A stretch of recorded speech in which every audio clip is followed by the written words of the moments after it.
más allá de propuestas. Se presentan los planes de gobiernos de estos candidatos y ya muchísimos otros se han presentado, faltan algunos como el Movimiento Libertario, la Unidad Social Cristiana, pero ya la mayoría han estado presentes.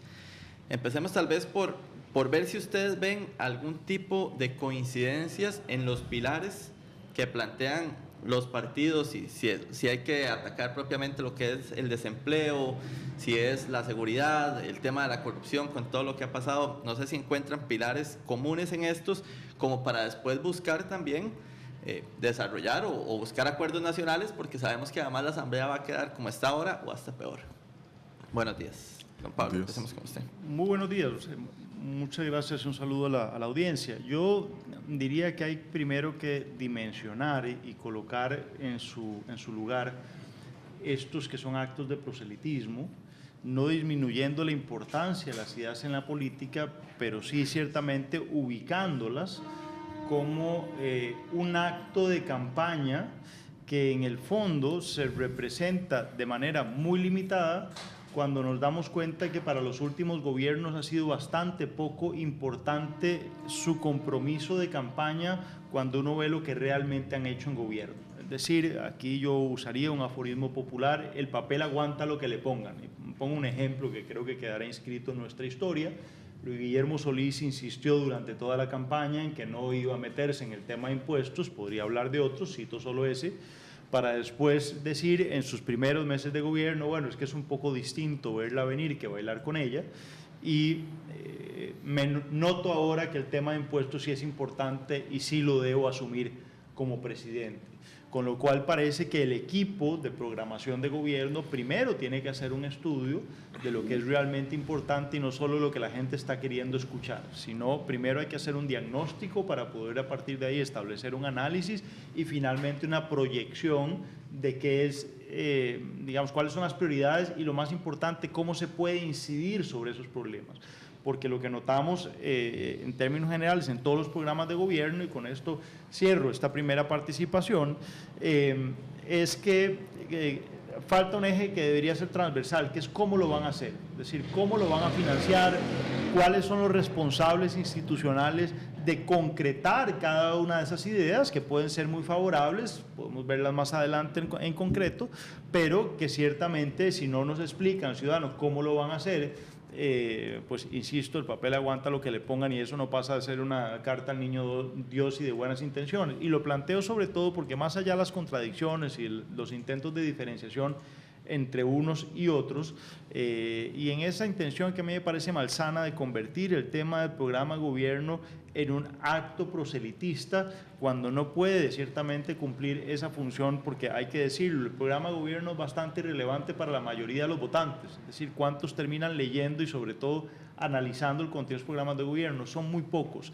Entonces, ciertamente eso, que ha de ser, digamos, una guía escrita, pero sobre todo un compromiso para los partidos políticos, deja de serlo en tanto ellos mismos no se lo toman en serio, lo convierten en un acto de mercadeo político, pero además, insisto, no se lo toman en serio, porque aquí hay que explicarle a los costarricenses. Costa Rica está quebrada, es decir, cuando se habla de déficit fiscal es un eufemismo para decir que Costa Rica no tiene ningún juego de caderas presupuestal, más o menos para que entendamos un presidente después del pago de deuda que se lleva más de la mitad del presupuesto nacional, ¿verdad? Y después de todo el resto de compromisos que se tienen, le queda más o menos un 2% de margen de acción para desarrollar sus iniciativas, un 2% del 100% de lo que disponen en recursos. Entonces, cuando usted se da cuenta del montón de novedades de construcción de vivienda en esos números, de disminución del empleo, de reactivación económica, parece que el cómo termina siendo algo muy importante y esto lo digo porque para la ciudadanía es muy importante y deberíamos exigir, ustedes comunicadores, nosotros como analistas, pero sobre todo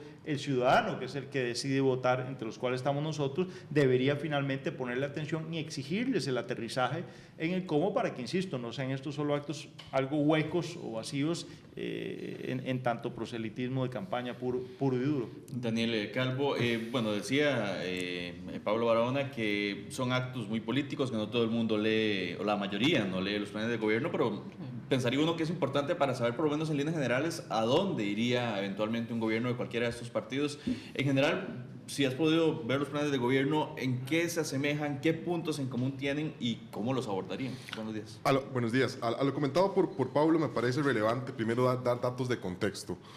Según estudios, no solo de esta campaña, sino de procesos anteriores, se dice que lo que pesa más en una campaña electoral es primero el candidato, después el partido y pero muy atrás el tema del plan de gobierno. Inclusive debemos recordar que no hay una obligatoriedad de la presentación de los planes de gobierno. Claramente nosotros esperaríamos, como también lo acota Paulo, que todos los partidos pues lo pudieran llegar a presentar. ¿Qué encuentra hoy uno en los planes de gobierno que prácticamente todas las agrupaciones han presentado?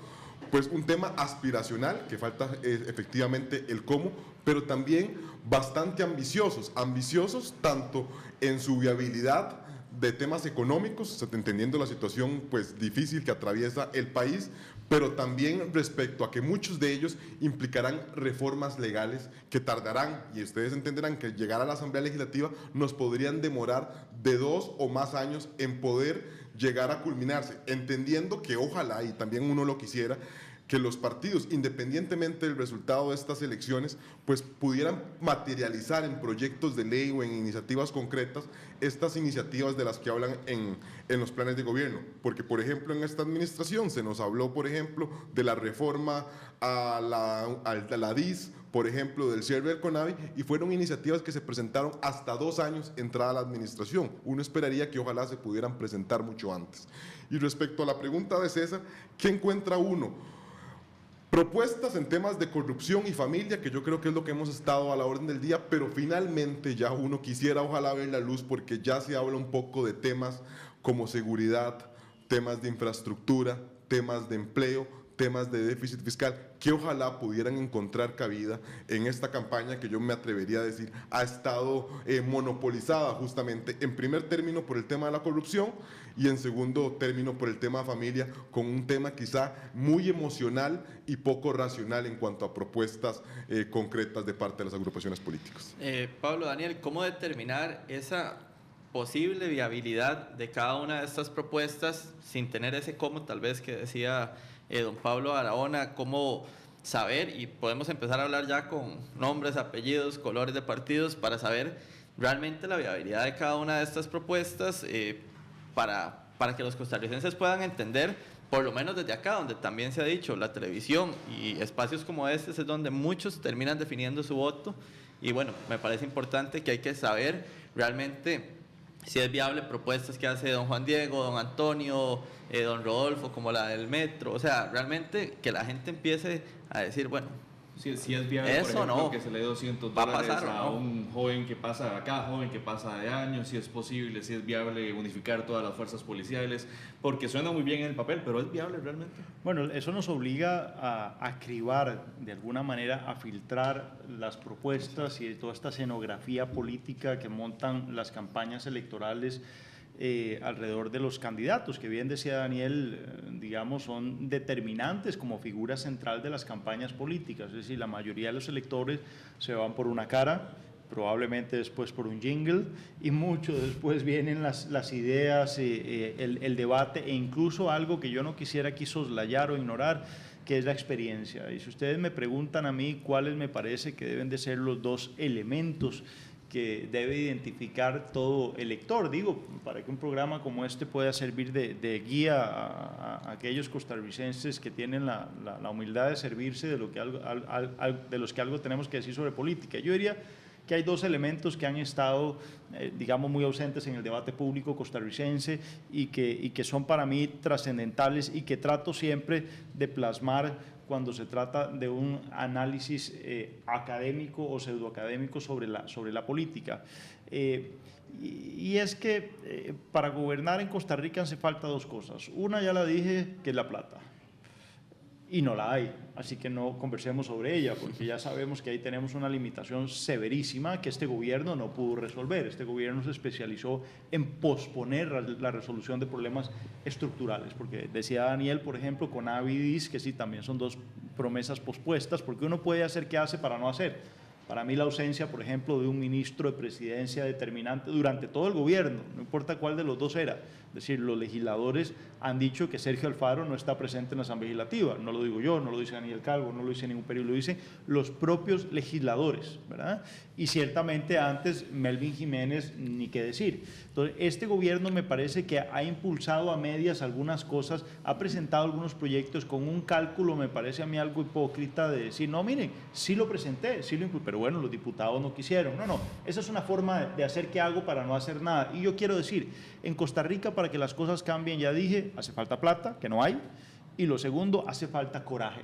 Porque los que hemos pasado por la administración pública, y yo pasé más de 10 años por distintos cargos y distintos poderes de la República, nos damos cuenta de que el problema en Costa Rica es que tenemos una administración pública absolutamente atomizada, es decir, con mandos medios muy empoderados, con medios de comunicación muy empoderados que le dan además mucha importancia también a lo que esos medios a través de sus gremios proyectan sobre los jerarcas que al final quedan de manos atadas porque no están dispuestos a asumir costos. El mejor ejemplo han sido los estudios del diputado Mario Redondo, hay que reconocer a quien hay que reconocer, que ciertamente desde su partido demócrata cristiano ha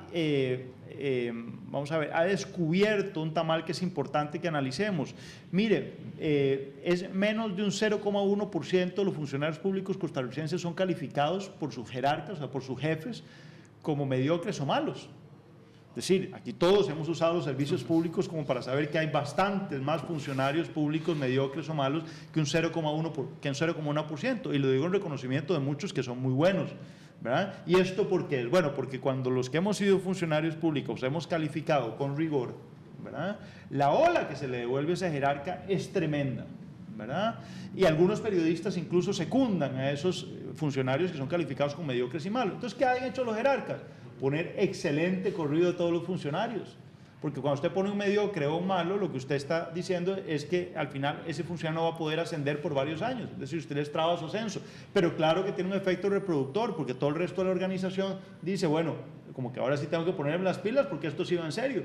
Pero los jerarcas costarricenses y los políticos no están dispuestos a hacer eso, no están dispuestos a pagar un costo político, como no está dispuesto hasta el momento ningún presidente a asumir, salvo, yo creo que hay que reconocerlo, salvo Oscar Arias, que enfrentó temas en los que yo no necesariamente estoy ideológicamente de acuerdo, pero que cuando iba por un tema, iba por un tema. Pero fuera de eso, yo prefiero un gobierno que me dice lo que piensa, que va por eso y que pone su capital político a la orden y adelante con eso, que un capital político reservado como 1.300.000 votos que tenía Luis Guillermo Solís, que no sirvió para absolutamente nada, porque salvo temas orbitales que todavía se discuten, bueno, que se disminuyó la pobreza, se está discutiendo si fue una disminución por metodología, internacionalmente no está muy reconocido ese logro. Ciertamente yo diría que en seguridad este gobierno ha sido un absoluto desastre. Ahí van a incidir probablemente en esta campaña los gobiernos, aprovechando que el PAC fue muy débil y por algo el PAC está en el sótano y Carlos Alvarado está de quinto y con peligro de convertirse en sexto contendor. Bueno, ciertamente el gobierno de Laura Chinchilla en seguridad es un trabajo mucho mejor. En pobreza y empleo hay una constante, y es que no se han enfrentado las causas estructurales del desempleo en este país y de la desactivación económica. Entonces, lo que yo quiero decir es que el costarricense tiene por fin que exigirle, me parece a mí, a los contendores en esta campaña política, que o hablamos en serio, ¿verdad?, o mejor que no nos vengan a insultar con medidas de medias tintas, de disimulo, a comprometerse en lo que desde antes saben que no van a cumplir. Son muchas las propuestas, Daniel Calvo y Pablo Barahona, que presentan en los planes de gobierno los candidatos, pero son solamente 4 años, tomando en cuenta todo esto que ustedes decían, la falta de dinero, una administración pública complicada a veces. ¿No deberían más bien los partidos concentrarse en 1 o 2 propuestas e ir por ellas en estos 4 años? Perdón, y para sumarle nada más a Daniel, y algo importante, con una Asamblea Legislativa absolutamente fraccionada en esta, pero va a ser peor todavía en la que sigue. Así que si esa agenda de ellos depende de la Asamblea Legislativa, la cosa está complicada, porque no los veo proponiendo tampoco coaliciones políticas para que eso en la Asamblea Legislativa se conjunte. Perdón, Daniel, nada más te la quería servir. Y pongo uno de los temas que me parece que cualquiera debería abordar apenas llegue, que es el tema fiscal, ¿no? César, sobre lo que comentás, uno que ya ha revisado quizá alguno de los planes de gobierno, se encuentra pues una variedad en cuanto a extensión, desde planes de gobierno que te dan hasta las 400 páginas, que me parece claramente imposible justamente por lo que acotás en tiempo, hasta planes de gobierno pues inclusive de una página, de 3 páginas o pero muy breves. Aquí puede existir un debate sobre si realmente la extensión te puede determinar algo o no. Uno esperaría al menos que un plan de gobierno fuera quizá simplemente una hoja de ruta con las principales ideas, propuestas, ojalá sí con ese cómo que ha mencionado Paulo, pero yo me atrevería a decir que una extensión tan amplia como hemos visto en algunos casos, sin duda, pues lo hace difícil de cumplir o de darle pues una buena resolución a las metas propuestas. Pero también si hemos hablado de viabilidad, creo que hay otros elementos a considerar. Hemos hablado, por ejemplo, de la difícil situación fiscal, que también Pablo la comentaba acá. Hemos comentado de que algunos llevarán, por ejemplo, reforma legal o inclusive hasta reforma constitucional, por ejemplo, con el tema de institución de diputados, con el tema, por ejemplo, de meterlos a la cárcel inmediatamente, como han dicho algunos candidatos, que eso claramente a todas luces es contrario a la constitución política, pero también, y se mencionó ahora minutos atrás, el tema de la experiencia. Es necesario también para darle viabilidad que el gobierno o la persona que vaya a llegar a casa presidencial tenga un equipo o detrás que pueda también aglutinar y darle cabida en manera de articulación de todas esas propuestas. Yo no sé si todas las agrupaciones hoy cuentan con un equipo importante para llevar a gobierno y si no, pues podríamos sufrir lo que creo que quedó ya en evidencia en este gobierno, de alguna manera de llevar un equipo de gobierno que obedece en términos populares, una rejunta de personas de diferentes agrupaciones con visiones ideológicas distintas y que te lleva a una enorme contradicción que a la postre y en un ambiente de ingobernabilidad, de atomización del poder, pues sin duda lleva a que toda esa viabilidad de esas propuestas encuentren un panorama pero muy difícil en un lapso tan corto como son 4 años de que lleva una administración. En temas... Vamos a ver, han existido temas muy álgidos en estos últimos meses, en temas de derechos humanos, en temas sexuales, religiosos, y que están jugando en la campaña política. Yo, y eso es muy personal, he notado y no creí que Costa Rica todavía tuviese una población tan conservadora, pero he visto que tiene un peso importante este tipo de temas. Tal vez no conservadores a un extremo, creo que el tico como que no le gusta llegar a ese extremo, como tal vez han mencionado algunos candidatos en algunas de sus opiniones en estos temas, pero sí un país que sigue siendo conservador, al parecer, creo yo. Y no sé, tipos, temáticas de estas que están siendo objeto de la campaña en este momento, afectan a uno u otro partido. ¿Cómo lo ven ustedes? ¿A quién afecta? ¿A quién no? ¿Quién tiene propuestas claras en esto? ¿Y quién pues ha tenido un discurso político para nada más salir de paso y no hacer como un daño? ¿Y cuál es el peso real de ese tipo de... Exacto, y si va a tener realmente no, sobre eso me parece importante, y creo que lo hemos comentado pues programas atrás, que más que por temas de propuestas, hay 2 temas que emocionalmente, pues yo creo que han saturado la campaña. El tema corrupción, donde sin duda, pues hay un candidato que ha creado prácticamente todo su historial profesional y de manera muy mediática con el tema corrupción, como es el caso de Juan Diego Castro, hay que decirlo pues con nombre y apellidos. Y el tema ahora que se ha colado pues en las últimas semanas, como es el tema de lo que David menciona, un tema conservador, quizá una concepción tradicional de la familia, etcétera, que yo creo que ha venido también y que más bien ha generado una polarización en la que permite que tanto pues, los partidos de un corte evangélico que han sido defensores originales de la concepción de familia tradicional y ahora otras agrupaciones como por ejemplo Vamos, que es una agrupación de carácter provincial en San José, o el Frente Amplio, que manejan otras concepciones, pues puedan llegar a sacar provecho polarizando la sociedad sobre estos 2 temas. Yo creo que uno pudiera llegar a decir que son los que se ven de alguna manera beneficiados por estos 2 temas iniciales, pero no por un tema de propuestas, sino por un tema, digamos, más que todo emocional y de alguna manera de un enfoque mediático que ha sido lo que ha movido la campaña de momento, porque la presentación de promesas y de planes pues se ha presentado ya prácticamente a menos de 50 días que podemos rondar como estamos hoy a 4 de febrero. Pero y finalmente, ¿tendrá o no tendrá peso, por ejemplo, estos temas en la campaña a la hora de que un costarricense llegue y defina voy a votar por esto. Para ciertos estratos y sobre todo ciertos grupos, sí. Sin embargo, aquí yo quiero establecer una crítica llanamente. Hay temas que no están sujetos a mayoría, es decir, hay temas que no son de resolución democrática. Y primordialmente son los que se agrupan en aquello que conocemos como derechos humanos. Es decir, los derechos humanos históricamente son fundados para ponerle una mano en el pecho a las mayorías y decirle, aquí en esta parte ya usted no puede pasar. Por ejemplo, si usted le pregunta a la ciudadanía por la pena de muerte, podría ser que una mayoría le diga que sí quieren restablecer pena de muerte para ciertos delitos, a como está la cosa, incluso como se ha cargado tanto la mano, hasta para los corruptos, no digamos ya casos más extremos de delitos violentos. Si usted pregunta si, bueno, no sería quizá más conveniente entonces que a los delincuentes que el Poder Judicial ha condenado y que están en la cárcel, que para qué los vamos a sacar, que mejor dejémoslos que se pudran en la cárcel, porque esa es la expresión que se usa popularmente, probablemente una inmensa mayoría podría estar también de acuerdo con eso. Eso no quiere decir que porque una mayoría está de acuerdo, entonces es una decisión sobre la que debe haber acuerdo político y sobre la que los líderes políticos, si podemos llamar así a ese tipo de agentes políticos, deben capitalizar, porque ese es el signo capital, el signo principal del populismo. Y ciertamente hay algunos temas que se explotan populistamente, ¿verdad? Y esos son primordialmente los temas que tocan la sensibilidad de las personas. No digamos, todos tocan sensibilidades, pero aquellos que se explican sobre todo a partir de la opinión, no a partir, por ejemplo, del conocimiento. Hago la distinción.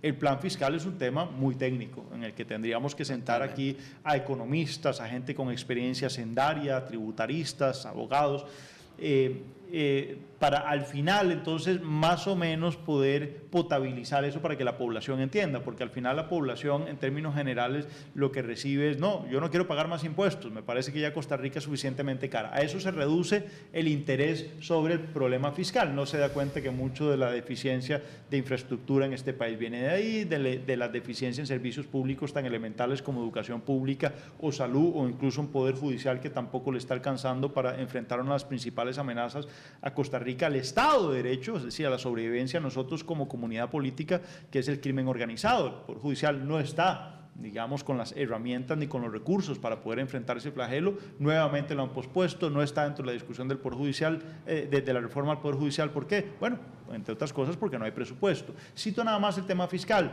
pero es un tema muy técnico. Sin embargo, hay otros temas, como los que ha resumido David, digamos, que tocan a la familia, ¿verdad?, que son mucho más sensibles, que se explican a partir de una posición más religiosa, de una posición mucho más ideológica, y que estamos notando que en Costa Rica son los tradicionalmente más explotados.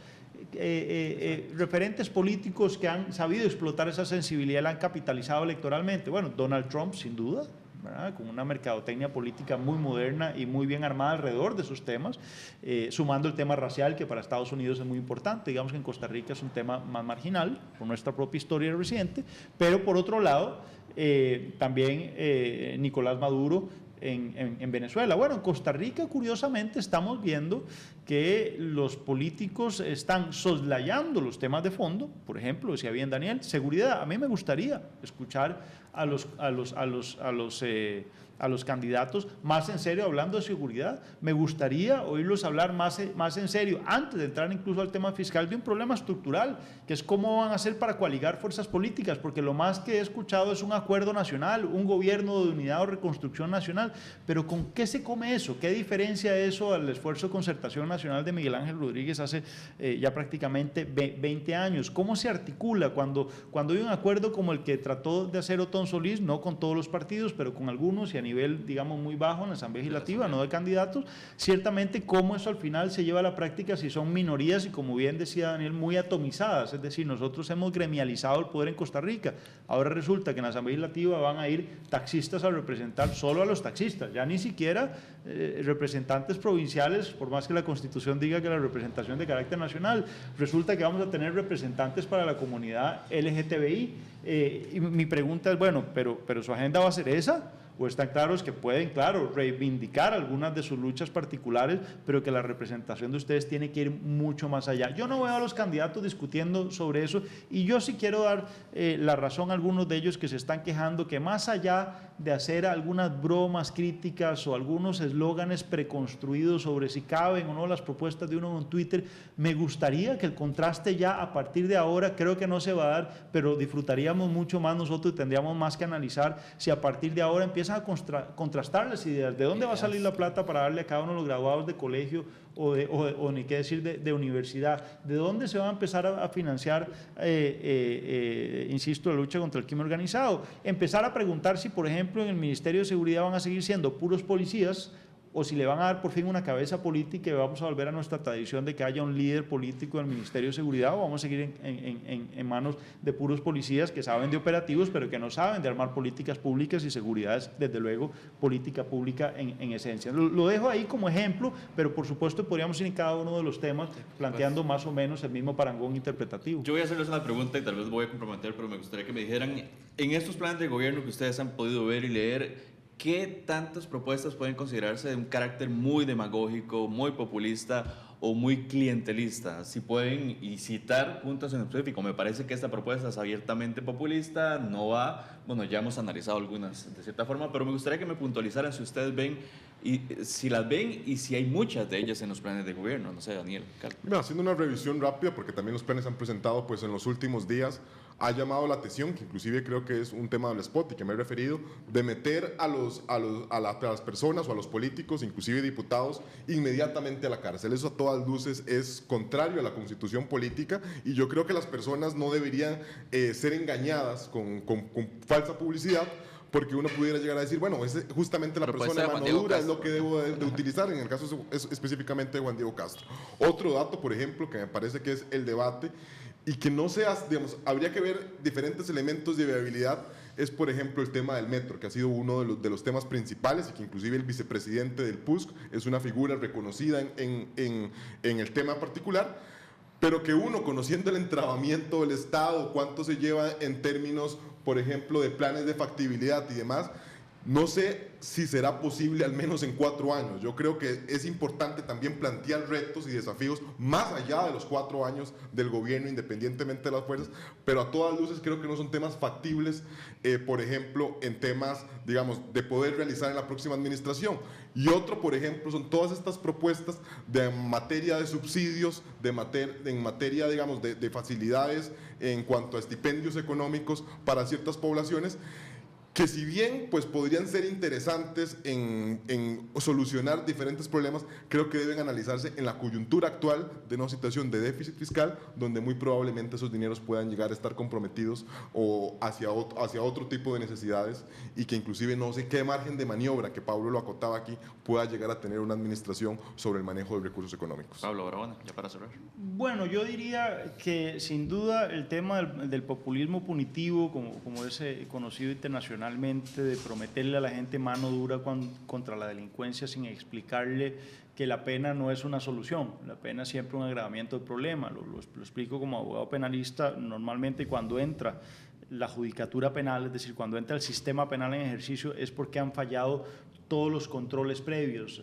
Falló la familia, falló el sistema educativo, falló la sociedad, falló incluso la iglesia, cualquiera que sea, fallaron los medios de comunicación que también socializan, y entonces ahí entran los jueces penales a condenar, y el aparato del Estado termina entonces confinando a algunos que se han portado mal y digamos que han violado el pacto social, y que se supone, según la programación no solo constitucional, sino también del derecho internacional de los derechos humanos, se supone que es para rehabilitar. Entonces, ese es un tema que no debería caber en un Estado en el que todos los costarricenses nos sentimos al menos muy demócratas y muy amantes de la libertad. Como que no va muy bien una cosa con la otra. Lo segundo que me parece que es muy importante acotar acá es, hay una propuesta de Juan Diego Castro que a mí me parece que cae por su propio peso, establecer una oficina anticorrupción en la Procuraduría General.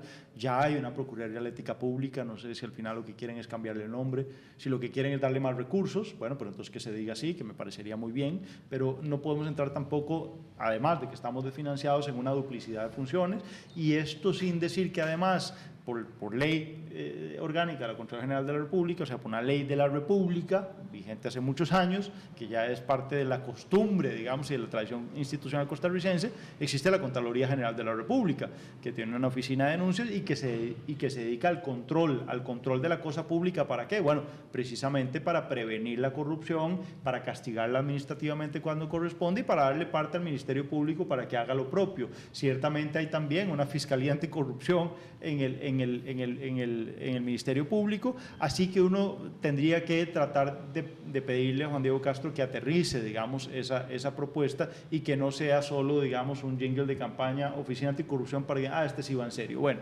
esa es una. Después, desde luego, ponerse aquí, en vez de dar cañas de pescar, a repartir chequecitos, digamos, a quienes se gradúen de colegio. Me parece a mí que habría que preguntar cuál es la finalidad de eso. Son montos además bajísimos. Cuando hablamos de $500 es casi como darle un premio de una cena en un restaurante a una persona. Me parece que eso no abona en nada, pero más allá de eso, yo a todas estas preguntas les plantearía lo mismo, que es lo que yo le preguntaría a Rodolfo Pisa, que ha escogido un eslogan para mí un poco desafortunado, y dice: ¿quién dice que no se puede?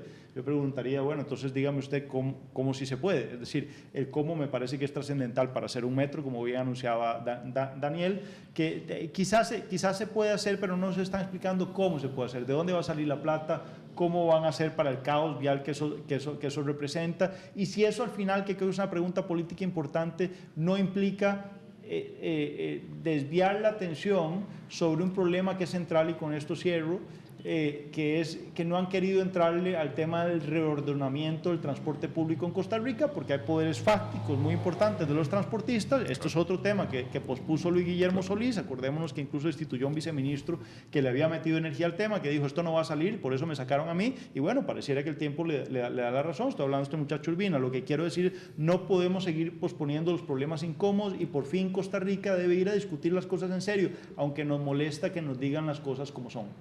Perfecto. Tenemos comentarios en redes sociales. Así es, vamos a leer algunos de estos comentarios. Dice Francisco Urcullo: la prensa es también responsable del disparate mal informado político. Deben existir espacios para todos los partidos, pero ustedes solo hablan de Antonio Álvarez de Santi y Juan Diego Castro, y ahora se les coló el Frente Amplio. Dice Fanny Vega Gómez: excelente programa, nos ayuda a decidir por quién votar.